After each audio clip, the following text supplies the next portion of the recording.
Hey friends, my name is Joanne, Joe Girl, Lauzon. I am coming to you from Ottawa, Ontario, Canada. I'm an artist and a creative play coach, and I help people around the corner and around the world tap into their creative energy. I'm guessing you're here because you want to try new creative things and you want to really nurture what you know is inside you and is just screaming to come out and play.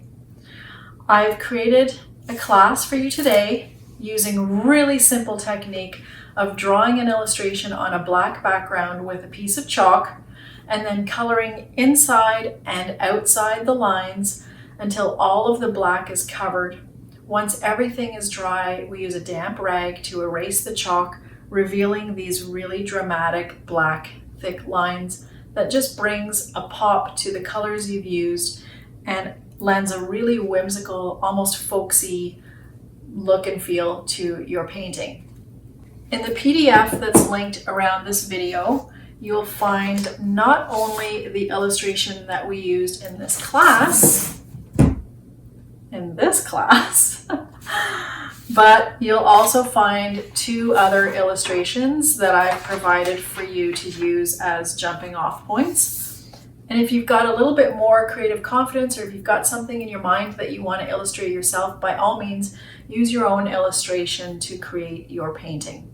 I also want to tell you quickly about my online happy place called Camp.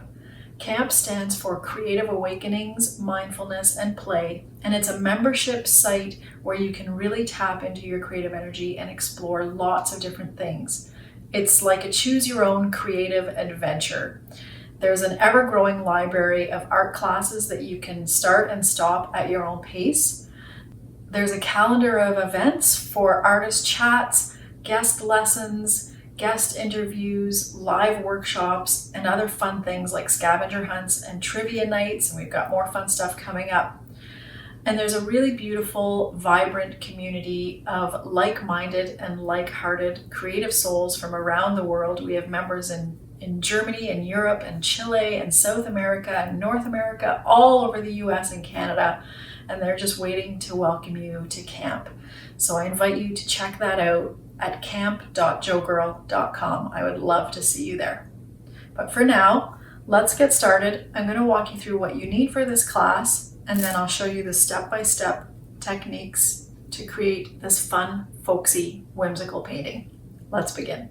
Okay, for this class, you can start with your own design and simply use chalk to freehand it on the canvas once you've painted it black. Or I've provided you with a PDF. You can click the link around this video, and it includes 3 floral designs. Oops, they're out of order. Hang on a second. The first one is the one we're going to be using in this class, and it's just a sweet bouquet of flowers. And the second is a couple of hibiscus blooms with leaves and vines. And the third is this really cute wreath with bees hovering around the flowers. So you can either start with one of these to get your confidence up, or you can experiment with drawing your own designs. Once you've got your base coat of black painted on your canvas, you'll use chalk, and a nice hack for that is to use a pencil sharpener to get nice pointy, crisp chalk lines. You'll need brushes in various sizes, a collection of opaque acrylic paints. You can use dollar store paints for these, or you can go all the way to the top of the line acrylic paints, whatever you have on hand, whatever you're comfortable with. You just want to make sure for good coverage that you're using opaque paints. And in this case, these are Amsterdam acrylics. The opaque is indicated by this solid black square.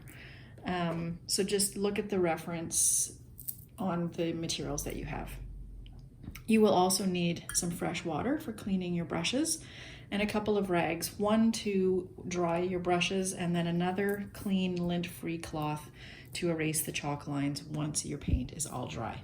Okay, I'm going to paint the black base coat onto the canvas. We'll let that dry, and then we'll come back to transfer that bouquet of flowers onto our black surface.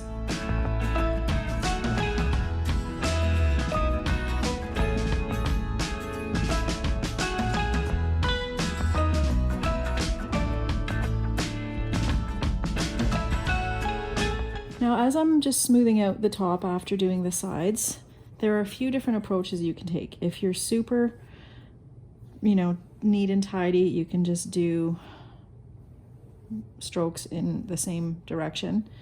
But I actually prefer to put a little bit of texture in the background. So I just kind of do random hash strokes every which way. This will dry matte, flat black, so you're not going to see too many of these strokes.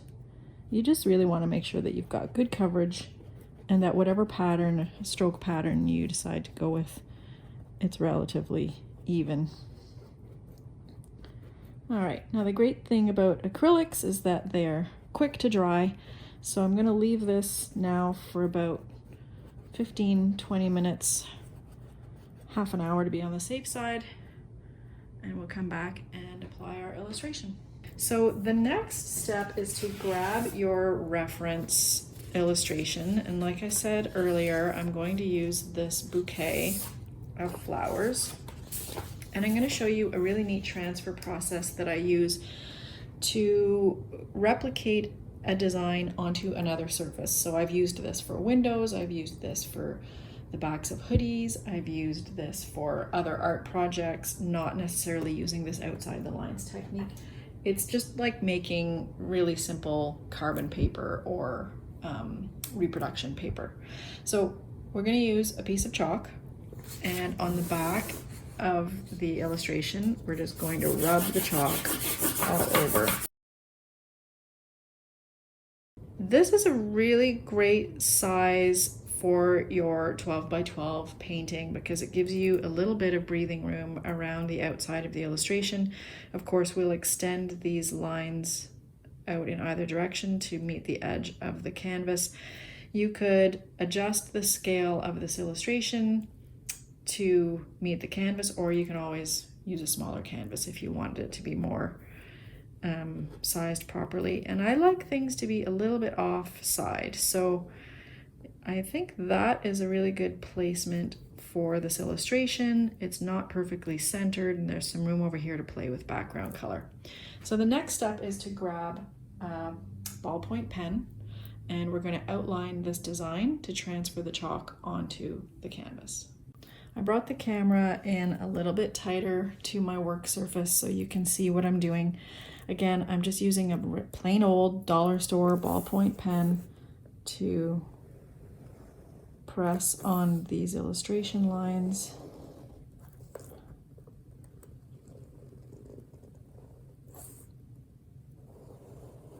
This doesn't have to be super precise. You really just trying to transfer that chalk onto the black canvas so that you can see where the illustration is. So you can see that outline. And just keep going until you transfer the entire illustration.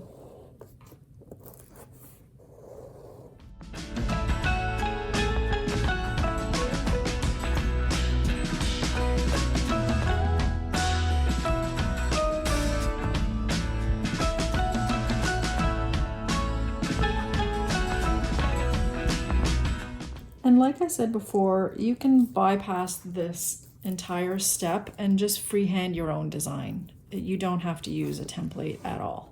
Okay, so there is our transferred design. You can see that chalk just created our really sweet reference. And I'm going to go ahead now and sharpen this chalk so that we can basically trace that again, and we want a really crisp chalk line. Now the other tool that you could use is a white charcoal pencil.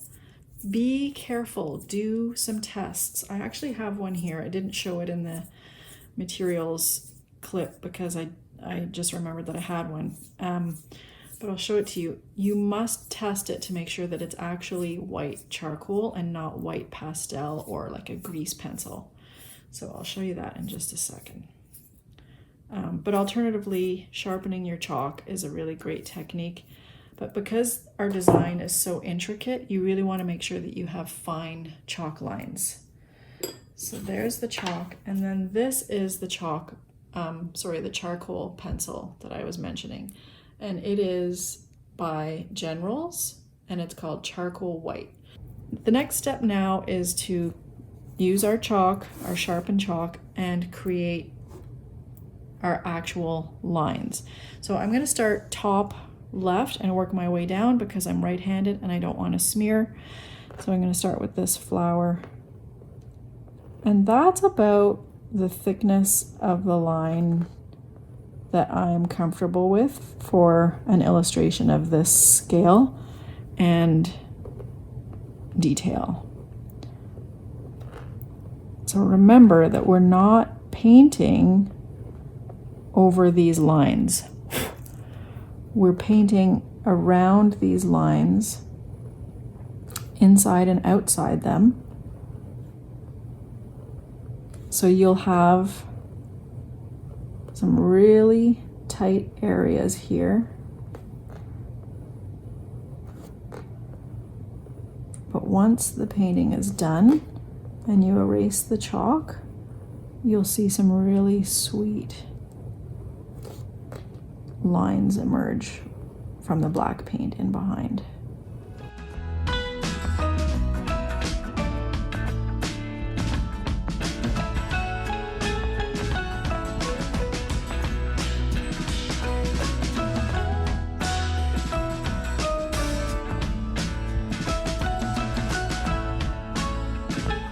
So there's our illustration, and now the fun begins. We can pull out our paints and think about the colors we want to use and start painting. So if you're feeling intimidated about starting with the florals, a great place to begin is the background. And I've got some ideas for the colors here. I'm thinking black-eyed Susans and daisies, and then one single hot pink flower here, green for the foliage, and I'm thinking a white and navy blue striped container, a brown table, and so I'm thinking the background would be sweet in a combination of these two turquoises, so turquoise green and turquoise blue. And to apply those, I'm just going to use this angled shader brush. It's a little bit more broad. This is a size 5/8 inch or 16 millimeter. And I'm just going to use the same, I'm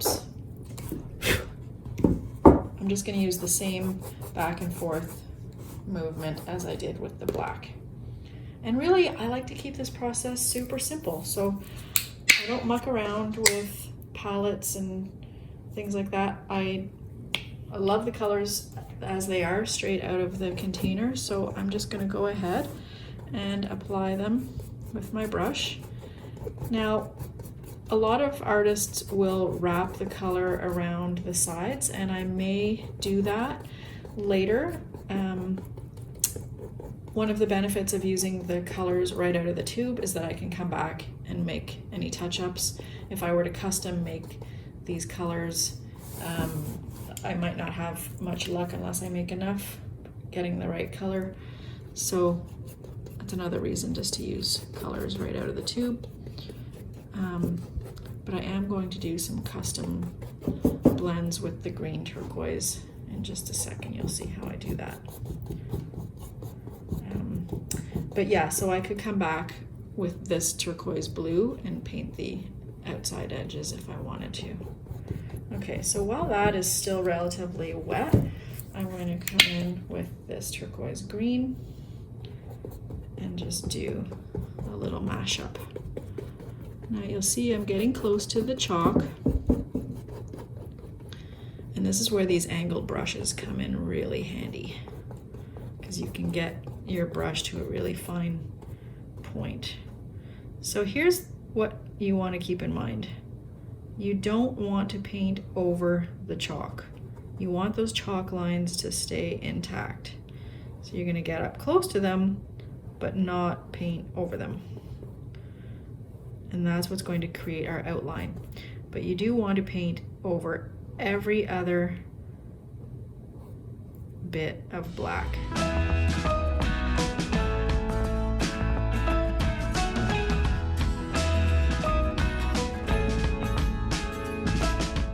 I mentioned earlier that I had a little trick for keeping the rat's nest of lines kind of, you know, organized in my mind so I didn't accidentally paint something the wrong color. So when I'm doing the background, I do the background everywhere first. It's easier to keep in my mind where the background is in this little nest, right? So I know that the background kind of peeks through.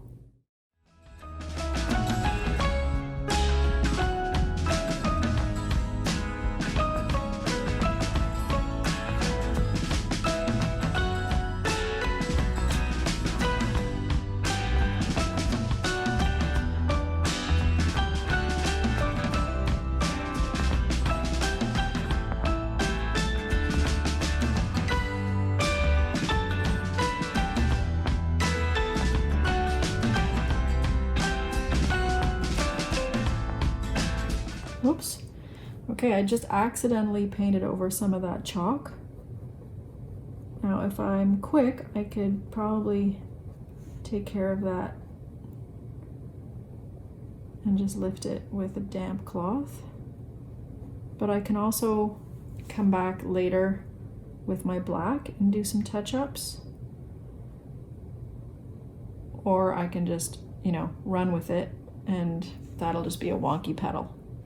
Okay, I think I've got all of the background areas, so this is a good time just to kind of take stock of all the leaves and things.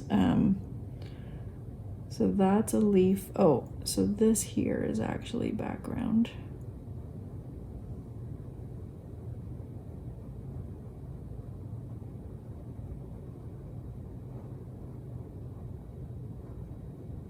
Okay, so there's a leaf.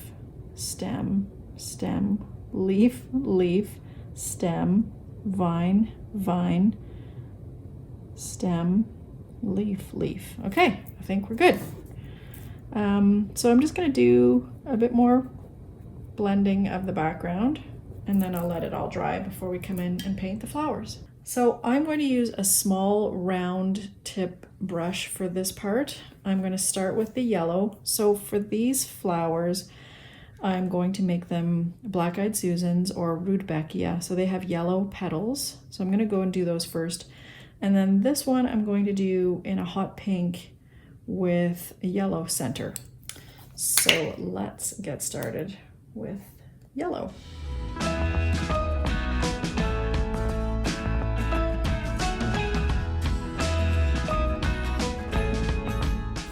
You'll see that this yellow, even though it says it's opaque, is a little bit on the sheer side.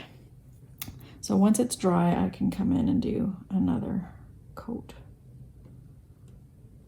I don't really want to apply a super thick coat for the first coat, so I'd rather do a couple thin layers rather than one really big globby one.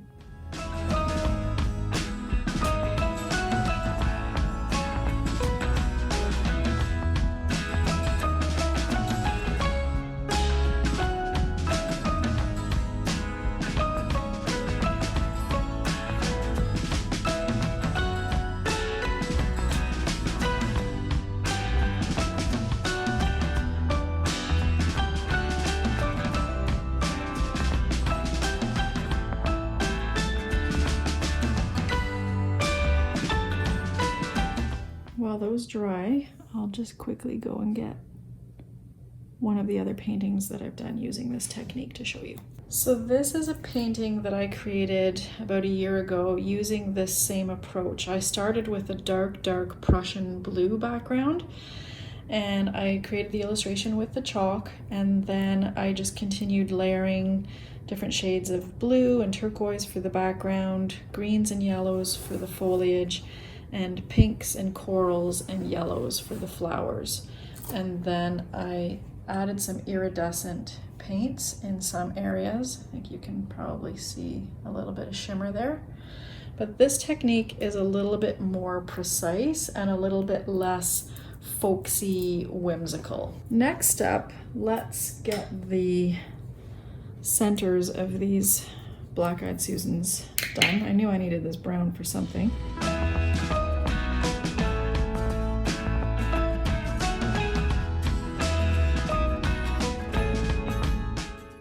All right, let's get some foliage in there now.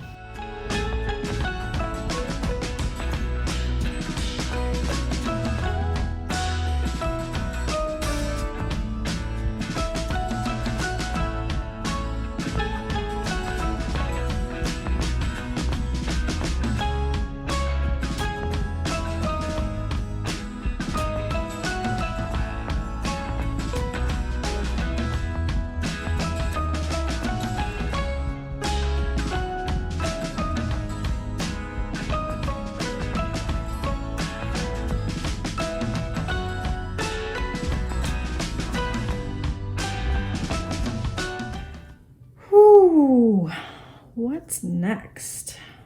Well, we could do this flower or we could do the vase.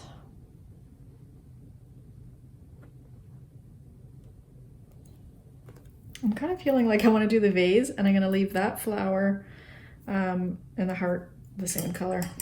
And I haven't quite decided on what color I want that to be yet. So let's do the vase. I want to do a white and navy striped vase. So I'll get a navy out, and for the white we'll be using titanium white. Okay, for my navy I don't have an opaque, so I'm going to be using this translucent phthalo Prussian blue. It's a really great navy, but it's sheer, so I'm going to mix it with the opaque titanium white just to give it some body and to brighten it a little bit. So we'll start with navy at the bottom.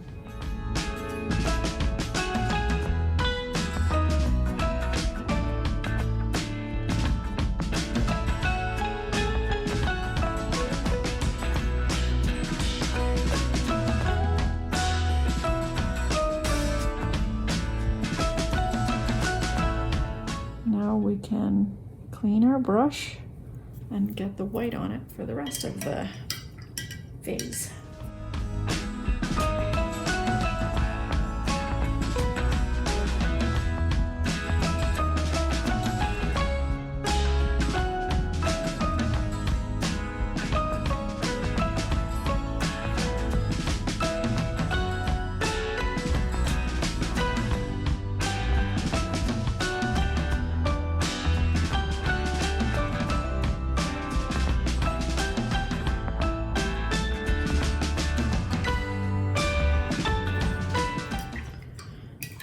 Okay, there's only one color left, and that is the pink for this flower and the heart.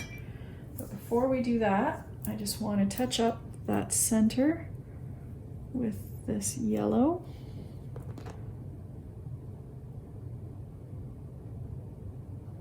And that will kind of tie all of these flowers together. All right, let's pick a pink. So similar to the Prussian blue that we used for the vase, the pink that I want to use is transparent. So I'm going to mix it with an opaque pink. The pink I want is primary magenta. It's a nice hot pink. And I'm going to mix it with permanent red violet light just to give it some body and opacity.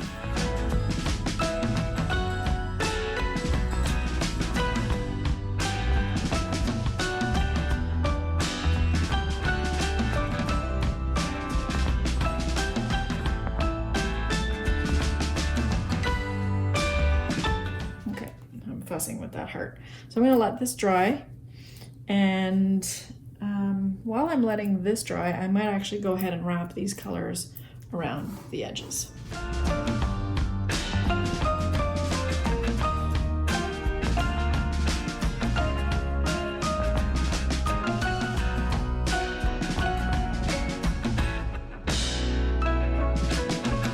Right, everything is dry, and look what I did. I even added a little bit of iridescent to that pink flower here, and of course to the heart, because I really want that pink to pop.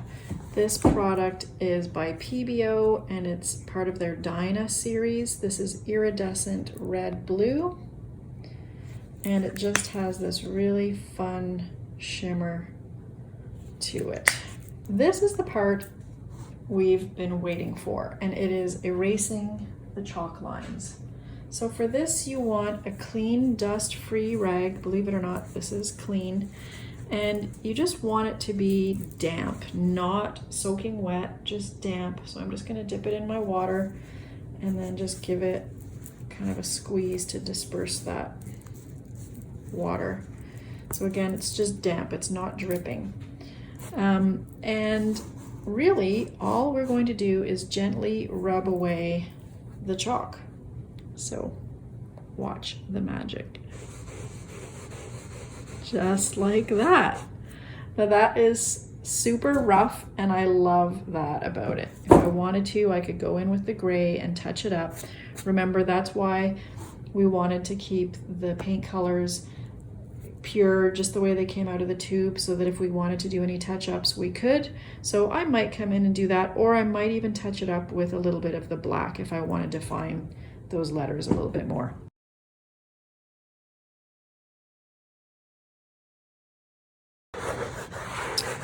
All right, look how sweet that is.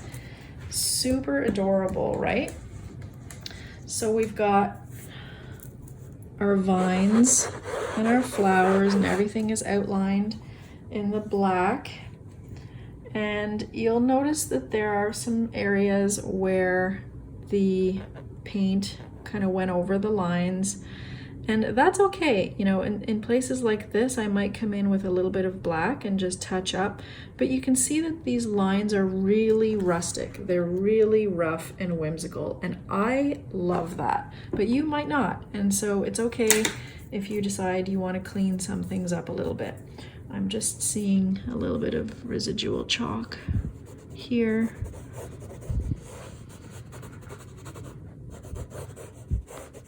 So with my fine brush, I am going to grab that black paint and just do a little bit of touch up around those areas. The key here is making sure you use the exact same black paint that you used for the base coat. And you can really easily get obsessive about this, so I encourage you to exercise caution.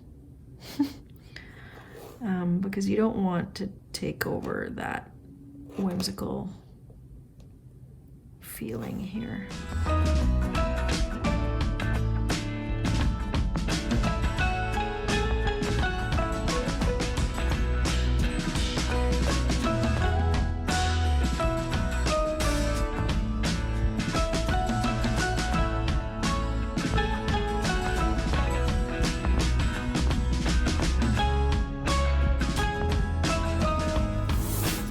And then finally, I'm just going to roughly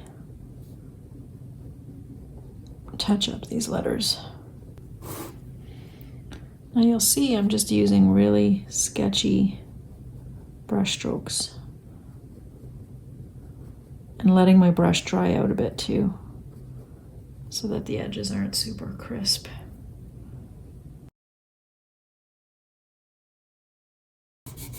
Don't forget about your sides.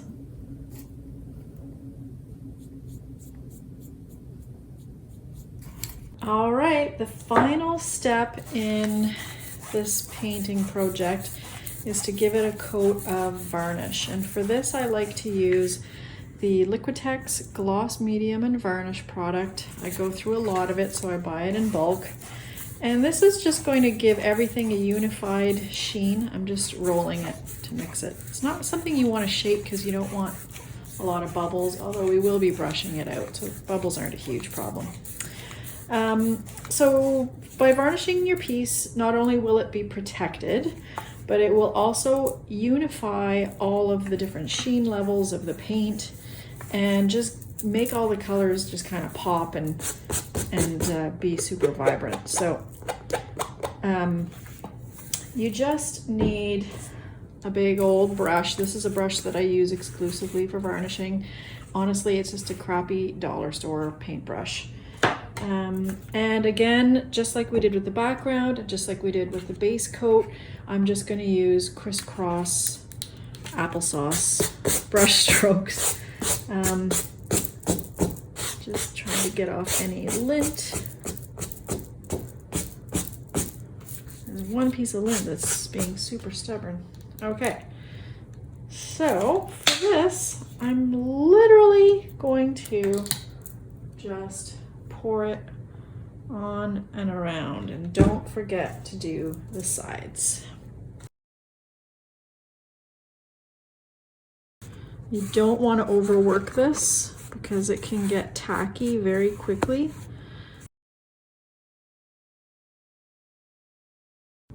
Et voila! This will take about 15 minutes to set up, and then I will show you the final product.